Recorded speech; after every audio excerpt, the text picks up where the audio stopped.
నిజామాబాద్ జిల్లాకు వెళ్దాం. ఉమ్మడి నిజామాబాద్ జిల్లాలో ప్రస్తుతం చూసుకున్నట్లయితే కామారెడ్డి జిల్లాలో కొంత ఘర్షణ వాతావరణం నెలకొన్నట్టుగా తెలుస్తుంది. ముందస్తు అరెస్టులను కూడా చేస్తున్నట్టుగా తెలుస్తుంది. రేపు నిజామాబాద్ జిల్లాకి సీఎం కేసీఆర్ వెళ్తున్న నేపథ్యంలో ఇప్పటికే బీఆర్ఎస్ కి సంబంధించినటువంటి నేతలు కావచ్చు, అదేవిధంగా అక్కడ చూసుకుంటే బీజేపీ నేతల్ని కూడా అదుపులోకి తీసుకున్నట్టుగా తెలుస్తుంది. దీనికి సంబంధించిన పూర్తి డీటెయిల్స్ అందించేందుకు మా ప్రతినిధి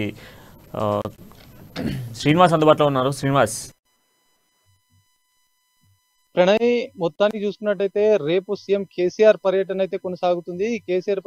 కేసీఆర్ అయితే కామారెడ్డి జిల్లాలోని బీర్కూర్ మండలంలో ఉన్నటువంటి తిమ్మాపూర్ లో అయితే కలియుగ వెంకటేశ్వర స్వామి ఆలయం ఉంది. దానికి సంబంధించినటువంటి ఏర్పాట్లు అయితే పూర్తిగా చేశారు. ఆ ఏర్పాట్ల అయితే బ్రహ్మోత్సవాలు జరుగుతున్నాయి. 8వ వార్షిక బ్రహ్మోత్సవాలు. ఈ బ్రహ్మోత్సవాల్లో భాగంగా అయితే సీఎం కేసీఆర్ రేపు వస్తున్న నేపథ్యంలో కూడా ముందస్తుగా అయితే ఆ పోలీసులు బందోబస్తు ఏర్పాటు చేశారు. దీంట్లో భాగంగానే ఎక్కడ చూసినటువంటి ఏదైతే ముందస్తుగా ఇట్లాంటి అలర్ట్ ఇబ్బందులు జరగకుండా అయితే బీజేపీ నాయకులు కానీ ఇటు కార్యకర్తలకు కానీ ముందస్తుగా అయితే అరెస్ట్ చేసిన పరిస్థితి కనిపిస్తుంది. వాళ్ళకి ఏదైతే ఆ బాన్స్వాడలో ఉన్నటువంటి తన ఆఫీస్ లో బీజేపీ పార్టీ ఆఫీస్ లో అయితే వాళ్ళు ఆ సమావేశాన్ని ఏర్పాటు చేసుకున్న సందర్భంలో అయితే పోలీసులు ముందస్తుగా అయితే వాళ్ళని అదుపులోకి తీసుకుని అరెస్ట్ చేసిన పరిస్థితి కనిపిస్తుంది. అప్పుడు అక్కడ గందరగోళమైనటువంటి ఒక వాతావరణం అయితే క్రియేట్ అయింది.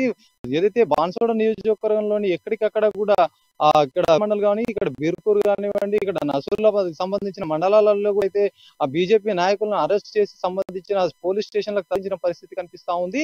ఎందుకంటే గతంలో కూడా ఇట్లాంటి ఏదైనా ఇబ్బందులు అవాంఛనీయ సంఘటనలు కానీ ఇట్లాంటి ఏమైనా అడ్డుపడతారేమో అనే ఉద్దేశంతో అయితే పోలీసులు ఇట్లాంటి ముందస్తు అరెస్టులు అయితే చేసిన నేపథ్యం కనిపిస్తుంది. ఇటు బీజేపీ వాళ్ళైతే ఏదైతే కార్నర్ మీటింగ్ లో అయితే ఏర్పాటు చేస్తున్న నేపథ్యంలో కూడా గల్లీ స్ట్రీట్ కార్నర్ మీటింగ్ లో అయితే ఈ కార్యక్రమం సంబంధించి అయితే మేము మీటింగ్ సమావేశం పెట్టుకుంటున్నామని చెప్పేసి వాళ్ళు చెప్తున్న నేపథ్యం కనిపిస్తుంది. ఇట్లాంటి సిచ్యువేషన్ లో అయితే ముందస్తుగా మమ్మల్ని ఇంత అమానుషంగా అరెస్ట్ చేస్తారా అని చెప్పి వాళ్ళు ఒక రకంగా అయితే బాధపడుతున్న నేపథ్యం కనిపిస్తుంది. ప్రజాస్వామ్యంలో ఇట్లాంటి ఇబ్బందులకు గురి చేస్తున్నారని చెప్పేసి వాళ్ళు తీవ్ర ఆరోపణ చేస్తున్న సందర్భం కనిపిస్తుంది. గత 2-3 రోజుల కింద అయితే చూసుకున్నట్టయితే ఇక్కడ బీర్కూర్ మండలంలోని దామరంచెలో కూడా వీళ్ళు స్ట్రీట్ కార్నర్ ఏర్పాటు చేసిన నేపథ్యంలో కూడా బీజేపీ సంబంధించినటువంటి స్ట్రీట్ కార్నర్ లో అయితే ఆ టిఆర్ఎస్ నాయకులు అడ్డుకున్న పరిస్థితి కనిపిస్తుంది. స్పీకర్ పై అసత్య ఆరోపణలు చేస్తున్నారని చెప్పేసి ఆ టిఆర్ఎస్ కార్యకర్తలు అడ్డుకునడంతో ఉద్రిక్త వాతావరణం అయితే చోటు చేసుకున్న నేపథ్యంలో కూడా మళ్ళీ ఏదైనా జరిగే అవకాశాలు ఉండొచ్చు,